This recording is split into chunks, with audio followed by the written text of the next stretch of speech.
The documents necessary for your purchase of land, you're going to also do what's called a sales agreement. The vendor is going to prepare for you a sales agreement, which is who is for you the purchaser. You're going to prepare a sales agreement and you're going to clearly stipulate that I, Kasimba John, I'm selling Terry Kahoma this land comprised in this area, and he's buying it for this purpose. Under the eyes of the law, the land is no longer mine. He has completed the purchase price and everything is done. It will be signed and commissioned. So people watching right now, you must be aware of what are called bona fide occupants. You must be aware of lawful occupants. You must be aware of squatters on the land. If someone has been on your land for 12 years and more, ever since the coming into force of the Constitution of the Republic of Uganda in 1995, that means that they are supposed to be on that land. They have already established an existence there, and you cannot bounce them or you cannot remove them from the land. What are interests in the land? I don't leave any stone unturned. Interests in the land are what are called rights that you have on the land. Now, we have what are called legal interests in land, and we have what are called equitable interests in the land.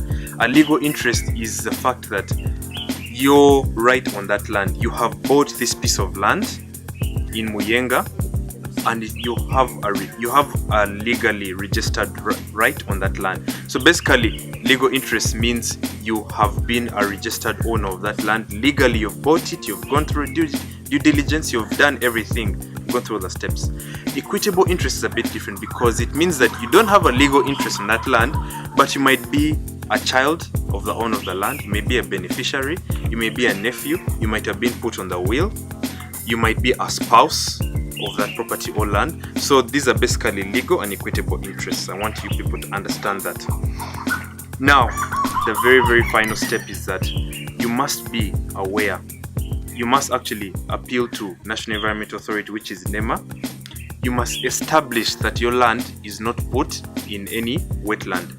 You must be aware that it's illegal to actually build in a wetland because you're going to end up like people in Boise actually. Let me first laugh a bit.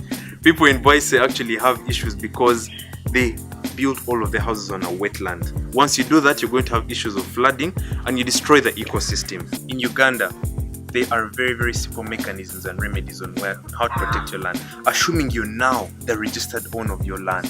Assuming that now there are no encumbrances, you bought your land, you paid the purchase price, you paid for everything. What are the final things you can do to